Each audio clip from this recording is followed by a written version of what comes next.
as we stare at and we watch the church age die, it is very important that we understand what it is as Christians. And I don't mean armchair Christians. I'm talking about what it is that we should do as the remnant, the few that are willing to stand up for the things of Jesus Christ. Because when the disciples asked Jesus about the end times, about his second coming, something he said specifically in Matthew 24, verse 22, and unless those days were shortened, no flesh would be saved.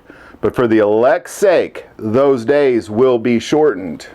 So all these sheep, all these so-called Christians who are sitting in their comfortable prosperity preaching chairs on Sunday morning and doing nothing but gluttonous spending throughout the rest of the years, and adultery and pornography and whatever it is that makes their body feel good, while they're doing that, prepared for escapism, preparing for the satanic lie of a pre-tribulation rapture as they do that, Jesus Christ himself said that the days would be shortened only for the elect's sake. That means we're clearly here in the warring of the saints.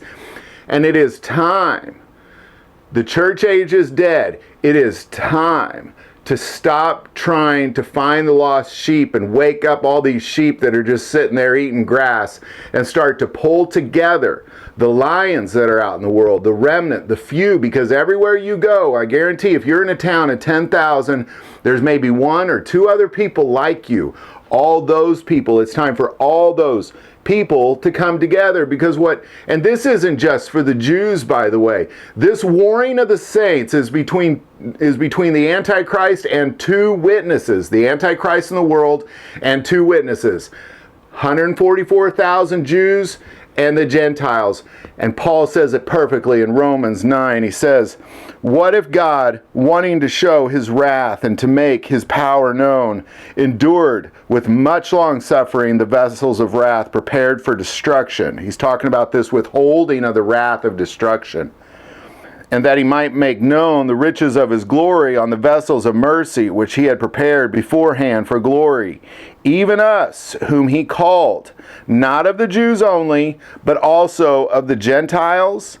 As he says also in Hosea, I will call them my people, who are not my people, and are beloved, who is not my beloved.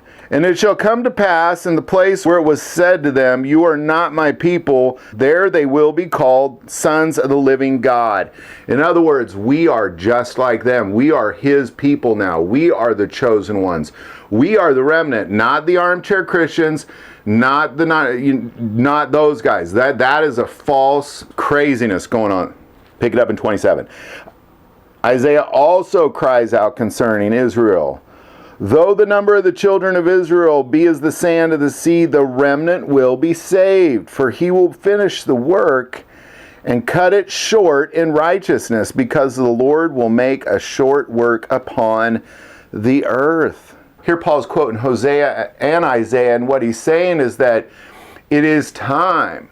There is a few, there is the remnant, the chosen. Those ones will be saved. Not in some pre-tribulation rapture, but the many hundreds and hundreds of verses that you see on the warring of the saints, that is where you are saved. That is where that is cut short. Because if the wrath continued, there'd be no life on this earth. If God just let go of his wrath until he was finished, there would be no life on this earth. So he cut it short for your sake, not for their sake, for your sake. And it is time. It is time to quit trying to wrangle up lost sheep as they go wander after porn, or they go wander after comfortable chairs at their favorite Sunday show, or they go fighting over the parking space, or they go emailing complaints about, the songs that were played were too loud, or what. Those people are going to perish.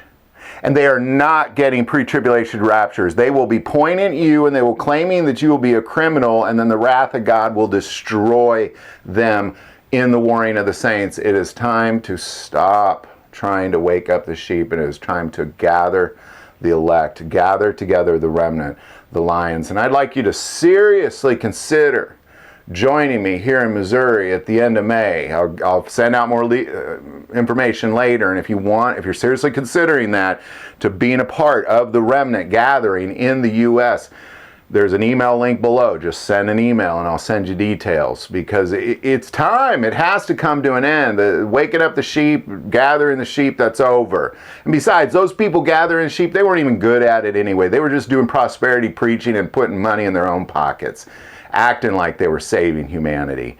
The real salvation of humanity is in the form of a war. It's in the form of a warring of the saints between the Antichrist and the world, which is already preparing their military, and the remnant, which is just barely starting to even come together at all. Love to hear any thoughts and comments on that. Put it below. If you like this video, click like and subscribe. Feel called to support this channel with Patreon. That link is also below. But the most important part of this channel is we take prayer requests, so don't ever hesitate to send that in. Thank you for watching this episode of God, Family, and Guns. And as always, love God, love your family, and love guns.